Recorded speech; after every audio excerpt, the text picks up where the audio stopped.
Just after midnight on August 19th, 2026, a 50% tariff was supposed to hit $20 billion worth of Canadian goods. Hockey sticks, cement, wine, clothing.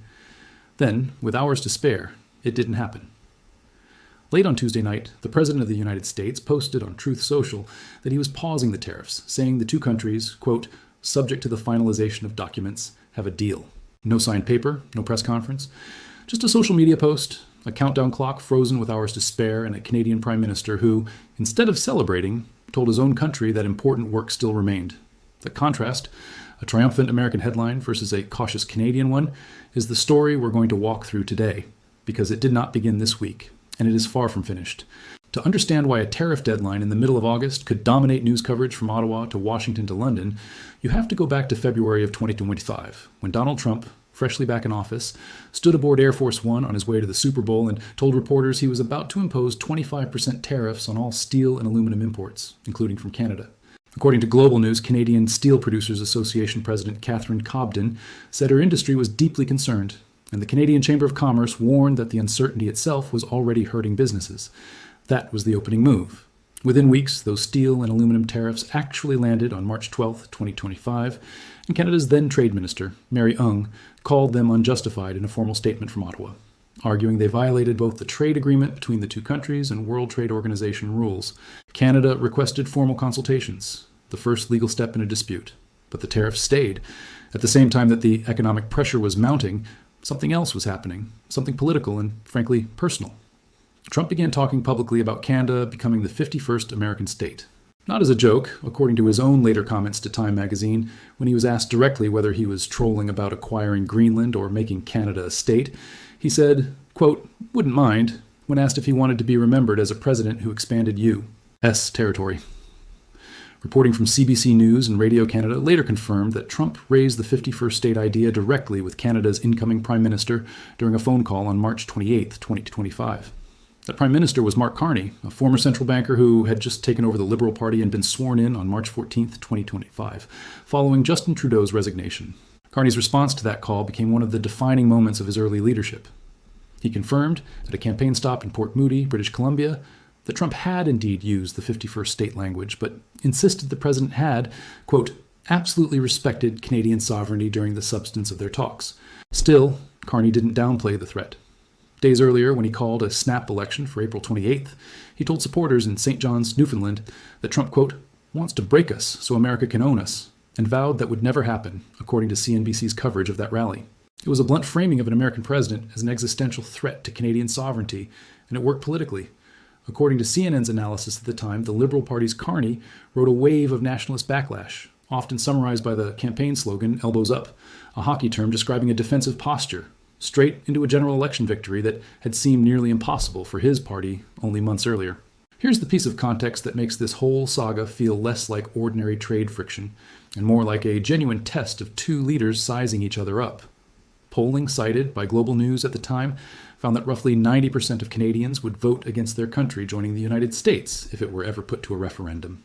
That is not a marginal preference. That is close to national consensus. And yet the President of the United States kept raising the idea anyway, repeatedly publicly, sometimes mockingly, referring to Trudeau and later Carney as governor rather than prime minister. It's worth pausing on that detail because it explains why so much of this story carries an emotional charge that pure trade numbers don't usually generate. This wasn't only about tariffs on lumber or dairy quotas. It became, for many Canadians, a question of whether their neighbor and closest ally actually respected the existence of their country as a separate nation. When Carney finally met Trump face-to-face in the Oval Office in early May of 2025, only days after winning the election, the moment that captured global attention wasn't about percentages or product categories. It was when Trump, according to NPR's reporting, told reporters that annexation, quote, takes two to tango, right? Nodding to Canadian resistance to the idea, and Carney responded directly, telling the president that some places are never for sale, adding that Canada, having just consulted its owners, the voters, during the campaign, would not be for sale ever. Trump's own reply, according to multiple outlets covering the meeting, was never say never. It was a tense but civil exchange, described by Professor Asa McKercher of St. Francis Xavier University as an opportunity to reset a relationship that had become, in his words, pretty bad. That May meeting set the tone for the next year and a half, on and off negotiations, punctuated by escalating threats. In June of 2025, Carney warned that Trump's tariffs, 50% on steel and aluminum, 25% on autos at that point, risked triggering what he described as a global recession, and Canada responded with its own countermeasures, adjusting tariffs on American steel and aluminum imports depending on how negotiations progressed, according to reporting picked up by MarketBeat and the Associated Press. By July, Trump was threatening to raise the blanket tariff rate on Canadian goods to 35%, again citing fentanyl trafficking across the northern border, even though, as CBC News pointed out at the time, data continued to show only minimal amounts of the drug crossing from Canada compared with the volume crossing the southern border with Mexico. Carney's office confirmed receiving the letter and said the Prime Minister remained committed to defending Canadian workers, while also publicly stating that Canada would not accept what he called a bad deal simply to reach an agreement, telling reporters in Ontario that the objective was not to reach a deal whatever it costs. The friction wasn't only economic. In January of 2026, Carney delivered a speech at the World Economic Forum in Davos, Switzerland, that, according to reporting from Colette, indirectly criticized the direction of American foreign policy under Trump, arguing that Canada's old assumptions that geography and alliance membership automatically guaranteed prosperity and security no longer held true. Trump reportedly viewed the speech as ungrateful, and within days, tensions flared again, this time over trade with China. Canada had recently reduced tariffs on some Chinese electric vehicle imports, a move Trump had initially called good, according to reporting compiled by the Council on Foreign Relations. But his tone reversed sharply after the Davos speech. He posted that China was, quote, taking over the once great country of Canada, and he threatened 100% tariffs if Canada pursued any formal free trade deal with Beijing. He also revived the governor nickname for Carney in that same round of posts. Carney responded that Canada had no intention of pursuing a free trade agreement with China, and that recent tariff adjustments simply rectified issues that had developed over the prior couple of years. Now let's move to the most recent and most consequential chapter, the one still unfolding as this video is being made. In the weeks leading up to August 19, 2026, the Trump administration signed an executive order threatening 50% tariffs on roughly $20 billion worth of Canadian goods, according to figures cited by CTV News and the U.S. Trade Representative's Office, though some Canadian outlets, including BNN Bloomberg, later reported the affected trade value at closer to $28 billion. This wasn't a routine tariff escalation. It relied on an obscure Depression-era statute known as Section 338, a law that, according to CNN's reporting, has never before been used to impose tariffs in this way.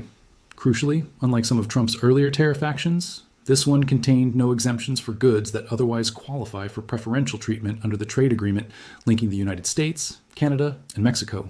That detail matters enormously because it meant even Canadian products that had been shielded from earlier duties by that pact could now be swept into the new 50% rate. The administration framed the move as retaliation for what it described as Canadian trade discrimination in the motor vehicle sector and provincial restrictions on American alcohol sales, alongside long-standing complaints about access for you, dairy exporters.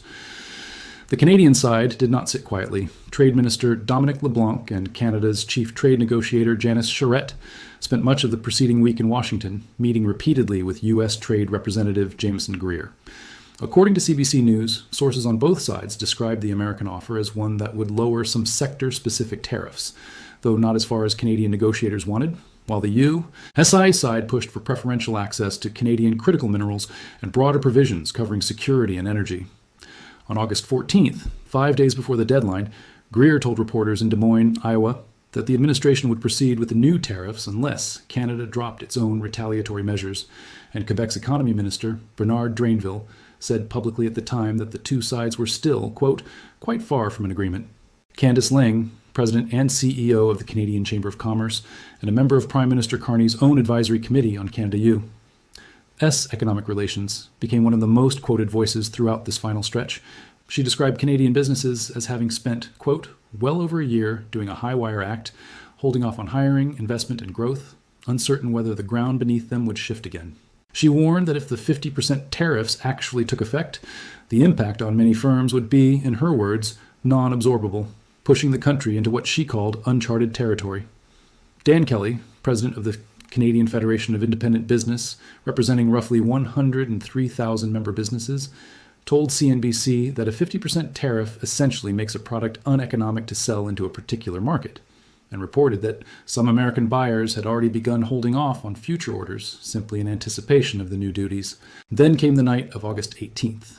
According to Reuters reporting from Washington and Ottawa, Prime Minister Carney and President Trump spoke by phone that afternoon, their second conversation of the week, with Carney's office describing the negotiations, in his own words from the previous day, as very intense and delicate.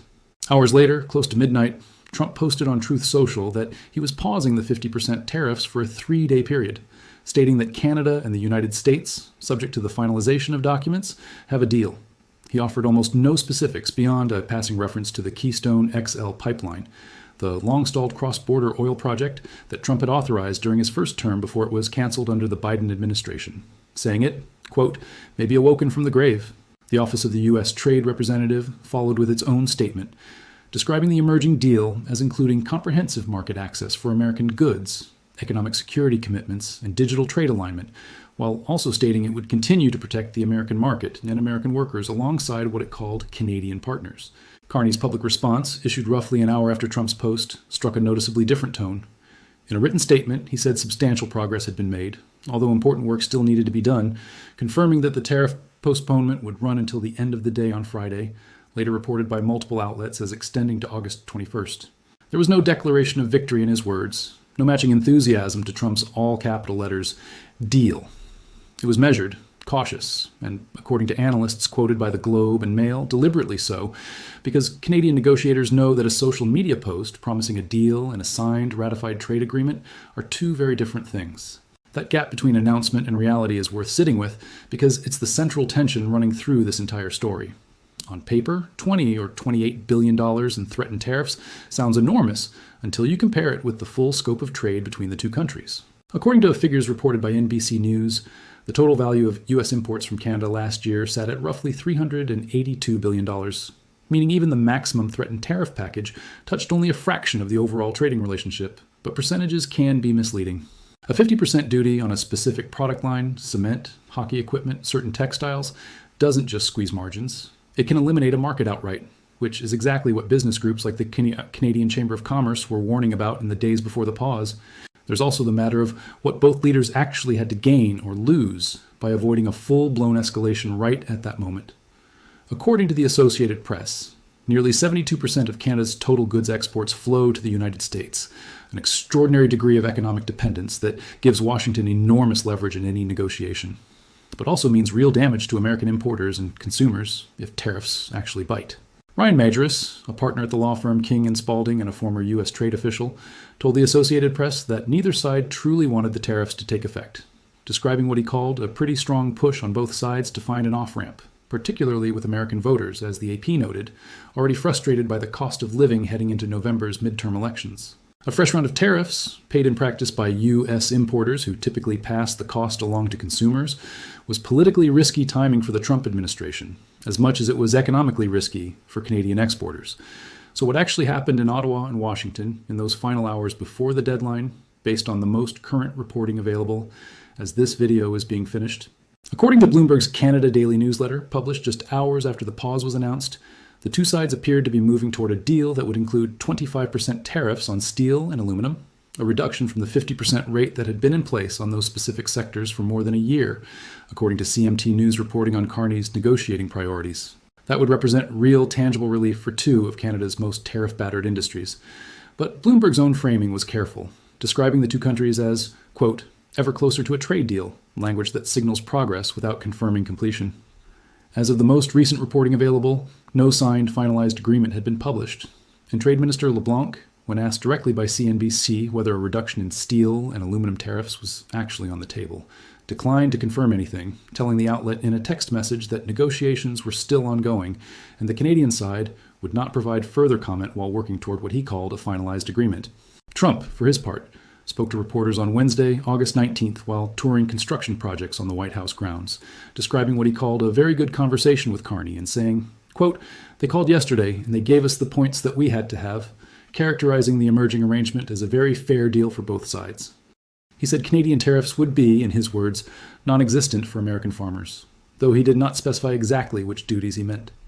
When asked whether the United States would lower its existing tariffs on Canadian automobiles, a top priority for Ottawa's negotiating team throughout this entire process, Trump offered only a vague acknowledgement, saying, quote, we're doing certain things, adding that the U.S. had to, quote, give something in return, That is, as of this recording, the most specific public account either leader has given of what the actual terms might include, and it leaves considerable ambiguity about the auto sector specifically, which remains, according to 2 industry sources cited by Reuters, a continuing sticking point in the talks. It's worth being honest here about what remains genuinely unverified. We do not, as of today, have a signed document. We do not have a complete list of which tariffs are being reduced, which are being maintained, and which new commitments Canada may be making in exchange, whether on critical minerals, defense spending, or border security measures. The Globe and Mail reported that Canadian and American sources described ongoing discussions touching on critical minerals and defense procurement, including one unconfirmed possibility floated by a U.S. source that Canada might make an informal commitment toward completing its purchase of F-35 fighter jets, with a formal announcement held back for a later phase of the agreement. That detail comes from anonymous sourcing on both the Canadian and American sides and should be treated as reported but not confirmed, exactly the kind of claim this channel flags rather than smooths over. Similarly, the Keystone XL reference Trump made in his announcement remains just that, a reference, with no confirmed timeline, funding structure, or regulatory pathway laid out publicly by either government. There's a broader pattern worth naming too, because this is not the first time a deadline has produced a dramatic last-minute pause, rather than either a full resolution or a full escalation. Back in March of 2025, Trump delayed a broad round of tariffs shortly after they came into force. In April of that year, he paused so-called reciprocal tariffs above 10% for most countries while keeping pressure specifically on China. Throughout 2025 and into 2026, the pattern repeated. A threat, an escalation, intense last-minute talks, and then either a partial rollback or a short extension, rarely a clean final resolution. Some analysts, including those cited by the Canadian Chamber of Commerce in earlier statements throughout this saga, have openly wondered whether this is simply the operating rhythm of trade policy under the current administration, a permanent state of managed uncertainty rather than a temporary phase working toward a stable endpoint. Lang herself, in her statement following the August 18th pause, captured that fatigue directly, saying the delay provided relief on both sides of the border, but did not bring the certainty that a signed interim deal would, adding that businesses would take, in her words, any ounce of stability they could get, because this limbo state, as she put it, is not anyone's preferred outcome. Layered underneath all of this economic maneuvering is the sovereignty question that never fully went away.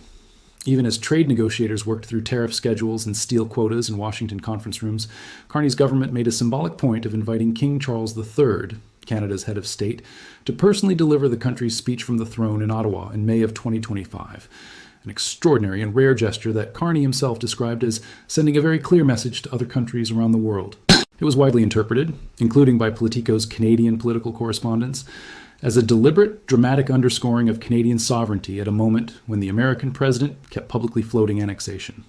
That single ceremonial choice tells you as much about the emotional stakes of this relationship as any tariff percentage does. Ottawa wasn't just negotiating trade terms, it was repeatedly, deliberately reasserting that it exists as a sovereign nation making its own decisions, even while remaining economically bound to its far larger neighbor to the south. It's worth stepping back even further because this fight didn't emerge from nothing, and Canadians watching it unfold have a historical memory that shapes how they read every headline. Back in 1988, a Canadian federal election was fought almost entirely over a proposed free trade agreement with the United States, negotiated at the time by progressive Conservative Prime Minister Brian Mulroney. Critics in that campaign argued the deal risked turning Canada into something like an economic satellite of its southern neighbor, and Liberal leader John Turner famously clashed with Mulroney over exactly that fear, in a televised debate still remembered in Canadian political history. According to analysis published by The Conversation, the governing party that had pushed the free trade deal actually lost dozens of seats in that election even though it retained power, while parties opposing closer integration with the U.S. gained ground. That history matters here because it shows this tension. How closely should Canada tie itself economically to the United States is not a new anxiety invented by Trump's presidency.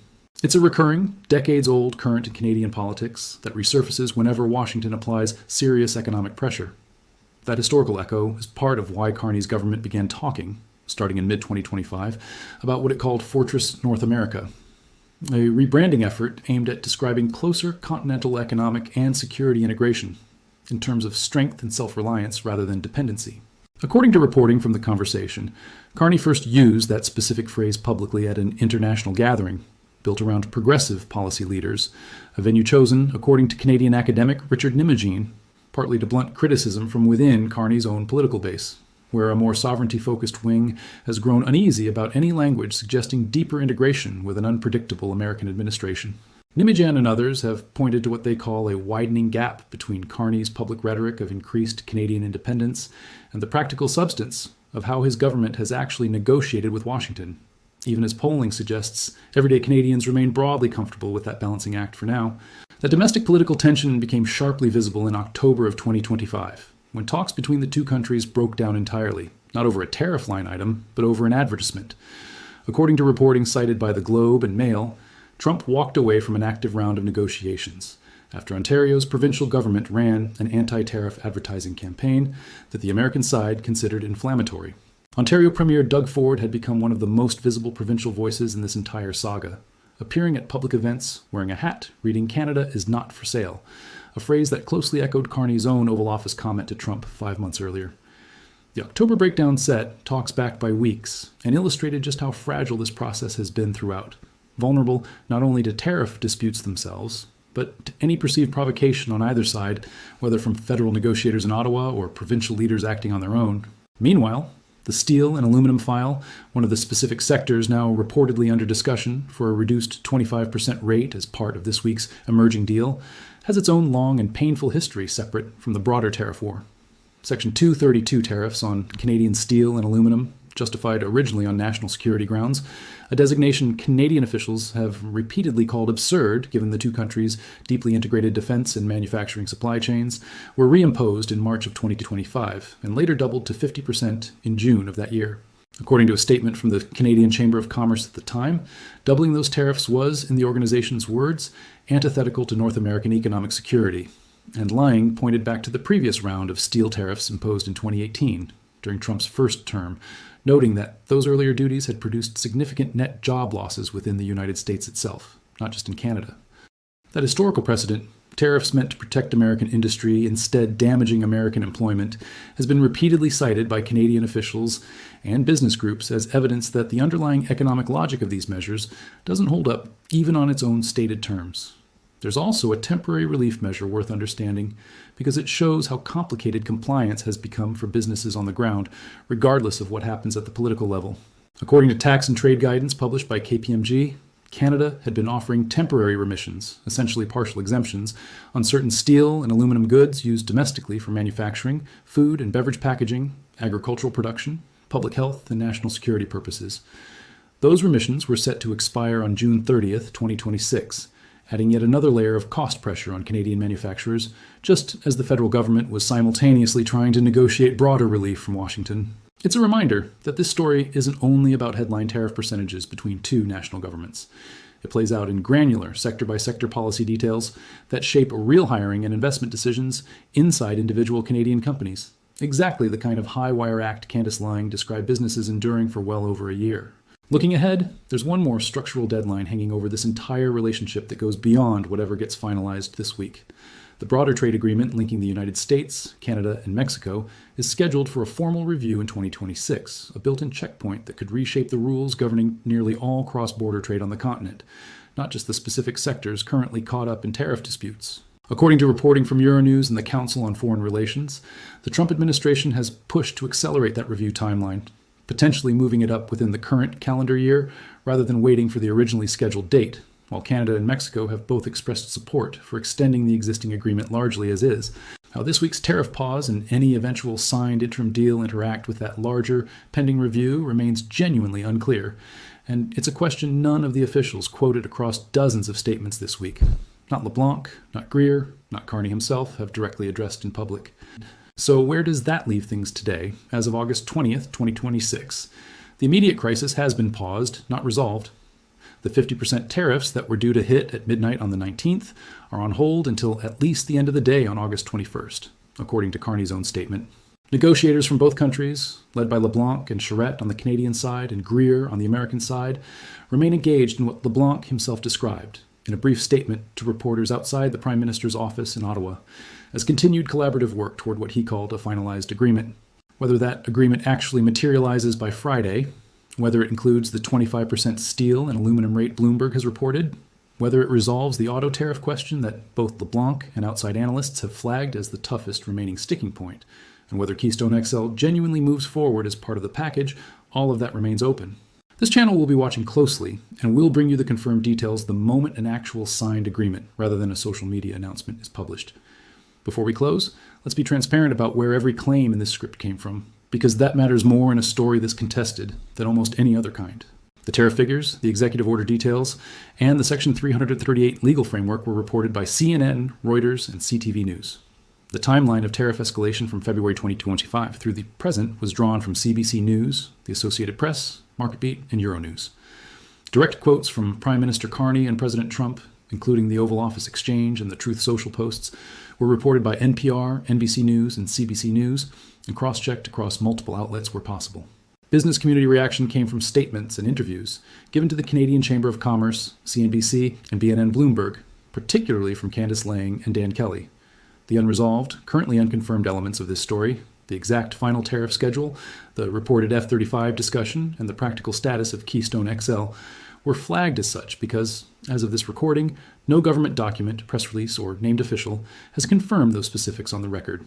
Where Canadian and American statements diverged, Trump's confident declaration of a deal versus Carney's more cautious language about work still remaining, we presented both directly rather than picking a side, because that gap itself is part of the story. What strikes many observers watching this relationship over the past 18 months isn't really the tariff percentages themselves, which have moved up and down repeatedly since February of 2025. It's the way two fundamentally different negotiating styles have collided again and again, a president who prefers dramatic public announcements and social media declarations of victory, and a prime minister, a former central banker by training, who has consistently chosen careful, incremental, almost technocratic language, even in moments of genuine political triumph. Whether that particular combination produces a durable, signed trade agreement by the end of this week, or simply another temporary pause before the next deadline, is something neither side has confirmed, and something we won't pretend to know either. So here's the honest question worth sitting with. Was this week's pause a genuine turning point in the Canada-US trade relationship, the moment both countries finally found their off-ramp? Or is it simply the latest chapter in a pattern that keeps repeating itself? Deadline, drama, delay, and then another deadline down the road. We'd genuinely like to know what you think, especially if you're watching this from Canada and have felt the effects of 18 months of on-again, off-again tariff threats firsthand. Drop your take in the comments. If you want to see exactly how this negotiation plays out once the current pause expires, and whether that 25% steel and aluminum figure actually becomes official, subscribing means you won't miss the update the moment the real details land, rather than relying on a headline written before the ink was even dry. There's also a lot more in this same story we simply couldn't fit into one video: the critical minerals angle, the defense procurement questions, the auto sector standoff, and subscribing is the easiest way to catch those deeper breakdowns as we publish them. And if you found the sourcing and the honesty about what's still unconfirmed here useful, sticking around and subscribing helps us keep doing exactly that kind of careful, verified reporting instead of chasing the loudest headline of the day. One last piece of context is worth adding before we wrap up, because it shapes how much weight to put on any deal announced in the coming days. Throughout this 18-month standoff, both governments have used the language of finalized agreements before, only for talks to reopen weeks or months later over a new sticking point, a new sector, or a new deadline. The June 2020 Consultative Understanding to pursue negotiations within 30 days didn't produce a comprehensive settlement. The October 2025 breakdown over Ontario's advertising campaign undid weeks of progress in a single news cycle. Even the January 2026 friction following Carney's Davos speech showed how quickly goodwill built through months of quiet diplomacy could evaporate over a single perceived slight.